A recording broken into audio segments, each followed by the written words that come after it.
लोगों से कि मस्जिद को जो है तोड़ दिया जाए या फिर रहने दिया जाए, क्या कहना चाहेंगी आप? एक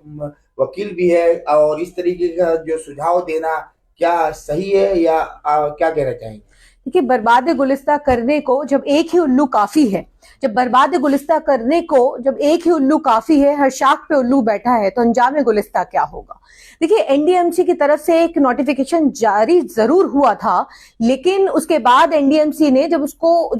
उस नोटिफिकेशन को चैलेंज किया गया कोर्ट के अंदर, तो ये एनडीएमसी अपनी तरफ से साफ पलटते हुए कहती है कि नहीं, हमारी तरफ से एक नोटिफिकेशन जारी तो हुआ था एक ओपिनियन लेने के लिए, लेकिन इसके अलावा हमारा कोई और मकसद नहीं था। हम बस एक ओपिनियन ले रहे थे क्योंकि वहां पर ट्रैफिक बहुत ज्यादा है, और ट्रैफिक की वजह से वहां पर अक्सर जो आप राउंड अबाउट है, राउंड अबाउट पर इतना ज्यादा ट्रैफिक रहता है कि वहां पर जो है वो शाम के टाइम और सुबह के टाइम पे, इसीलिए हम एक ओपिनियन जनरेट कर रहे थे, और बुलडोज करने का किसी भी तरीके से मस्जिद को इरादा नहीं था। ये ऐसी अंडरटेकिंग एनडीएमसी के द्वारा दी गई। लेकिन सवाल ये है कि आखिर एनडीएमसी को ये हक किसने दिया कि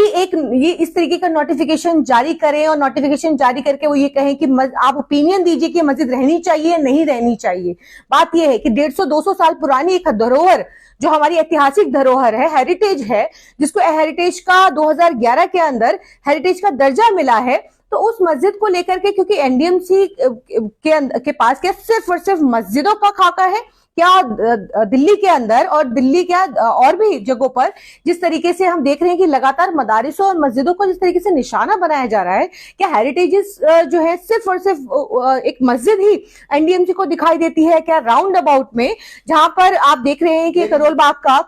का लेकिन आरफा जी, दिल्ली में ट्रैफिक कहाँ नहीं है ये बताइए? एक वो जो है सुनहरी बाग मस्जिद के पास ही ट्रैफिक लगता है, या फिर पूरी दिल्ली इस वक्त ट्रैफिक में जूझ रही है? देखिए, जाहिर है आप किसी भी इलाके के अंदर चले जाएं, कहीं पर भी दिल्ली के अंदर, और जब पीक आवर्स होते हैं तो पीक आवर्स के अंदर आप देखते हैं कि सुबह शाम को किसी भी टाइम आप देखिए, आजकल तो दिल्ली के अंदर गाड़ियां इतनी ज्यादा हो गई हैं कि किसी भी टाइम आप निकल जाए, मैं तो पीक आवर्स को भी छोड़ दीजिए, किसी भी टाइम निकलेंगे तो आपको घंटों घंटों का ट्रैफिक जाम मिलेगा। बाकायदा एफएम्स वगैरह पे आप सुनते ही हैं कि किस तरीके से ये बताया जाता है कि यहाँ पर ट्रैफिक है, इस रास्ते को बदलकर उस रास्ते पे जाइए। लेकिन बात ये नहीं है कि ट्रैफिक की वजह से वहां पर राउंड अबाउट में जो ट्रैफिक लगता है, जिसको एनडीएमसी कह रहा है, मैं तो कहती हूँ एनडीएमसी को, क्या वो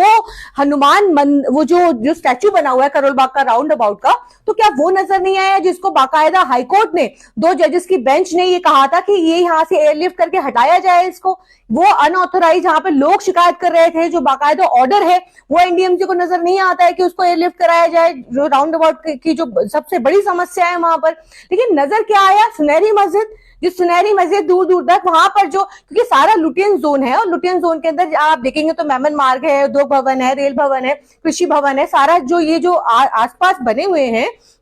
तो वहां पर खास करके वीआईपी काफिला वगैरह निकलता है वहां पर, और उसकी वजह से घंटों घंटों का जाम रहता है, तो वो भी तो एक इशू है। लेकिन एनडीएमसी हो या तमाम और जो एजेंसियां हो, वो सिर्फ और सिर्फ इन मदारिसों और मस्जिदों को निशाना बनाकर, आपने देखा कि अभी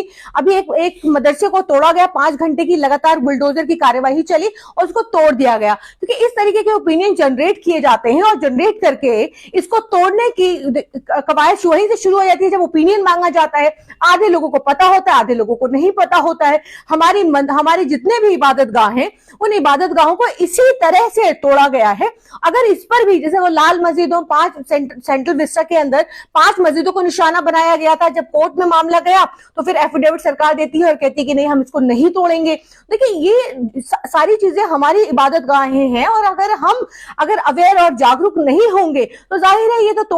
तोड़ रहे ही है, निशाना बना रहे ही है। 2014 से लेकर के 2024 तक जो भी मोदी जी का कार्यकाल रहा है, इन कार्यकालों के अंदर जो भी आप देखिए मुद्दे रहे, देश के अंदर मुद्दे क्या रहे हैं? सीए रहा है, एनआरसी रहा है, ट्रिपल तलाक रहा है, यूपीसीसी का मुखौटा बनाया गया, और जिस तरीके से आप देखिए कि सिर्फ और सिर्फ मुसलमानों के लिए 370 की अगर मैं बात करूं, कश्मीर को लेकर के जब ये कहा जा रहा था कि जो वहां के जो कश्मीरी पंडित हैं वो भगाए गए, उनको दोबारा से पुनः स्थापित किया जाएगा, कहाँ है वो कश्मीरी पंडित? आज भी बोल रहे हैं कि हमें इंसाफ चाहिए। देखिए, ये सारी चीजें आज जो हिंदू भाई हैं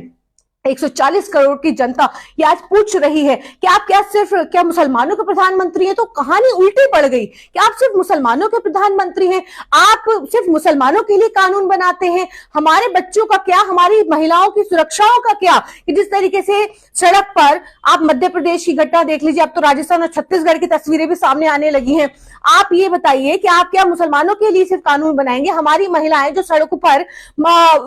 जिस तरीके से उनके रेप्स हो रहे हैं, जो घटनाएं हो रही हैं, उनके लिए कानून कब बनेगा? उनके लिए कानून, जो पर्याप्त कानून है, उसके तहत भी ना एफआईआर होती है, ना किसी तरीके की कार्यवाही होती है। बीएचयू सबसे बड़ा एग्जाम्पल है। बीएचयू के 3 आपके संस्कारी जो लोग हैं, वो किस तरीके से वो खुलेआम घूमते हैं और हर तरीके से भाजपा उनका प्रोटेक्शन करती है। तो देखिए, ये तो साफ है कि किस तरीके से मुसलमानों के लिए जो कानून बन रहे हैं, ट्रिपल तलाक, सबसे ये कहा गया कि हम मुस्लिम बहनों का दर्द जो है प्रधानमंत्री जी से देखा नहीं जाता, लेकिन 2 करोड़ रोजगार देने की बात जो प्रधानमंत्री जी कहते हैं कि ना, जो सारे मुद्दे गायब हैं, तो ये कहीं ना कहीं हिंदू विरोधी सरकार भी नजर आती है। लेकिन आरफा जी, यहाँ पर सवाल ये पैदा होता है, एनडीएमसी ने सुझाव मांगा तो किससे, मुसलमानों से मांगा या पूरे भारतीयों से मांगा, ये बताइए। जाहिर है ये एक देखिए नोटिफिकेशन जारी किया गया। मुसलमानों, ये कोई ऐसा शब्द नहीं था कि सिर्फ मुसलमान ही इसमें दे सकते हैं, क्योंकि 140 करोड़ की जनता है, इसके अंदर जाहिर है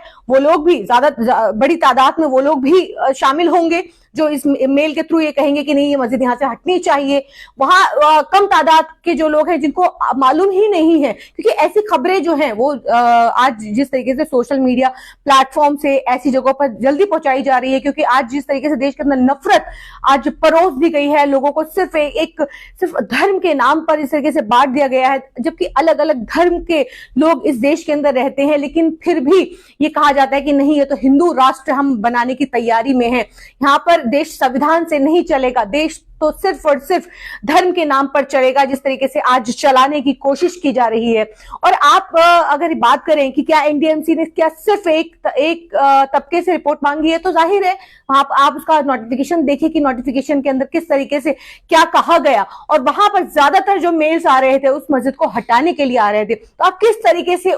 किस तरीके का ओपिनियन लेने की कोशिश कर रहे थे, किस तरीके से ओपिनियन, तो ये कहीं ना कहीं जो इस तरीके की एजेंसियां जिस दबाव में काम करती हैं, हम सब समझते हैं कि किसके दबाव में काम करती है, किसके दबाव में सारी एजेंसियां, ईडी से लेकर के आज मैं देख रही थी कि तमिलनाडु के अंदर 2 किसान भाई गरीब भाइयों को किस तरीके से ईडी का नोटिस आता है। आज मैं देख रही थी कि एक एंकर जो कि खास करके मुकेश अंबानी का चैनल है, उसका एक गोदी पत्रकार ये कहता है कि अगर राम मंदिर अगर आप चले जाते हैं तो आपको अस्पताल की जरूरत नहीं। इस देश का दुर्भाग्य ये है,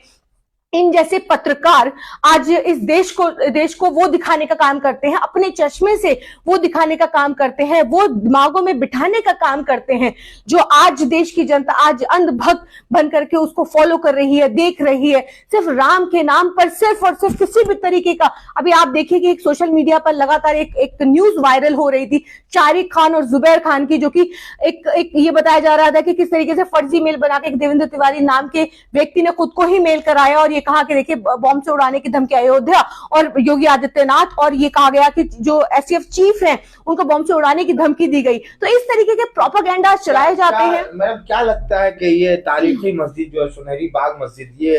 हटा दिया जाएगा? आपको नहीं, बिल्कुल नहीं। क्यों हटा दिया जाएगा? ऐतिहासिक मस्जिद है और ऐसी धरोहरों को हटाने से पहले हमें ये तय कर लेना होगा कि आज जो आपने जो एचसीसी हेरिटेज कमेटी बनाई है, इसको आप खत्म कर दी, सुप्रीम कोर्ट को खत्म कर दी, क्योंकि सुप्रीम कोर्ट तो पहले ही जो 1991 का जो प्लेसेस ऑफ वर्शिप एक्ट है, इसको लेकर के जिस तरीके से हम देख रहे थे कि लगातार सुनवाइयां चल रही हैं, आखिर सुप्रीम कोर्ट सुनवाई इस पे कर क्यों रहा है? ये बड़ा आश्चर्य की बात है कि बाबरी को जब इससे अलग रखा गया और ये कहा गया कि जो मॉन्यूमेंट्स हैं हिंदुस्तान के, उनका स्टेटस को एज इट इज रहेगा, और उसके बाद अलग अलग सेक्शन कॉन्स्टिट्यूशन ऑफ इंडिया के अंदर भी सेक्शन 49, वक्फ बोर्ड का 59 सेक्शन है, इन सब के तहत जो है आप किसी भी धरोहर, किसी भी ऐतिहासिक हेरिटेज को आप हाथ लगाने से पहले, आप उसको शिफ्ट करने से पहले, उसको डिमोलिश करने से पहले बाकायदा परमिशन है, हर चीज के लिए है, पर्याप्त कानून है, सब कुछ है, लेकिन उसके बावजूद भी जिस तरीके से आप ढा रहे हैं हमारे मदारिस, आप देखिए ना निजामुद्दीन के आसपास कितने ऐसे जो मदरसे भी चल रहे थे, वहां पर कुछ ऐसे मजारे भी थी, उनको किस तरीके से बुलडोज कर दिया गया। हाँ, वही मैं वही बता रही हूँ कि 5 घंटे की कार्यवाही चली थी, जो मामू भांजे के आप बाजार की बात बता रहे हैं, 5 घंटे की कार्यवाही। लेकिन हमको मालूम ही नहीं है कि हमारे पास कितने वक्फ की ऐसी प्रॉपर्टीज पे इस तरीके की मज़ारें मस्जिदें बनी हुई हैं, जिसको हमें जा करके ये देखना चाहिए कि वहां पर किस तरीके से इसको इलीगली इसको ढाया जा रहा है, बुलडोज किया जा रहा है। क्योंकि देखिए, सब जो हिंदुस्तान का मुसलमान है कहीं ना कहीं खाने और कमाने में लगा हुआ है, लेकिन फिर भी उसको कभी धर्म के नाम पर, कभी मॉब लिंचिंग करके जय श्री राम के नाम पर जिस तरीके से उसको मारा जा रहा है, उसको परेशान किया जा रहा है। और ये कहा जा रहा है कि जब जबरन आप ये कहिए कि आप 22 जनवरी का जो दिन तय किया गया है कि आप जबरन कहिए कि आप हनुमान का और राम का जाप इतनी दफा करिए। ऐसे इस तरीके के जो नेता है भाजपा के, इस तरीके की भाषा का इस्तेमाल करते हैं। देखिए, मैं ये कहना चाहती हूँ, क्या ये देश ये हिंदू राष्ट्र बन चुका है? क्या इसके अंदर अलग अलग समुदाय की, जो हम माइनॉरिटीज की बात करते हैं, हम संख्यक की बात करते हैं, क्या हिंदू, मुस्लिम, सिख, ईसाई, जैन, बौद्ध इस देश से सब खत्म हो गए हैं? क्या सिर्फ ये हिंदू राष्ट्र बनकर रह गया है? जो इस तरीके की भाषा का इस्तेमाल भाजपा के नेता करते हैं। देखिए, आज एक नेता मंच से ये कहते हैं कि हमें अस्पतालों की जरूरत है। तो कोरोना के टाइम पे आप कुछ एंकर कहते हैं कि नहीं, हमें अस्पतालों की जरूरत नहीं, हमें शिक्षा की जरूरत नहीं है, हमें तो राम मंदिर की जरूरत है। अब कोई भी कि हर चीज को एक ही मुद्दे की तरफ डाइवर्ट करने की कोशिश की जा रही है कि सिर्फ देश के अंदर एक ही मुद्दा चलाइए, वो राम मंदिर के नाम पर आप किसी भी तरीके का प्रोपेगेंडा चलाइए, आप मुद्दे चलाइए, सारे मुद्दों को गायब कर दीजिए। हर तरीके से जो है न्यूज से गायब हो जाना चाहिए। लोगों को लगना चाहिए कि हम तो, क्योंकि इस तरीके के जो बीजेपी का आईटी सेल जब ये पुरुषोत्तम राम के कद को छोटा और मोदी जी के कद को बड़ा, कभी उनको विष्णु का अवतार, कभी विश्व गुरु बताने का काम करते हैं, तो जाहिर है देश किस हाथों में है। और आज देश की स्थिति ये है कि आज देश के ऊपर कितने 56 लाख करोड़ का कर्जा था, और आज 2000 हम जिस 24 में बैठे हैं, आज 2024 के अंदर आज 200 लाख करोड़ से ज्यादा का कर्जा आज हमारे देश के ऊपर है। आज देख लीजिए, गरीबी जो गरीब था 36 लाख था, और आज 80 लाख के ऊपर पहुंच गया, जिसको 5 लाख आत्मनिर्भर बनाने की बात करते हैं मोदी जी। और आज किस तरीके से 5 किलो राशन पर वो निर्भर होकर के रह गए। ये देश का दुर्भाग्य है कि देश का प्रधानमंत्री, जो कि ये कहता था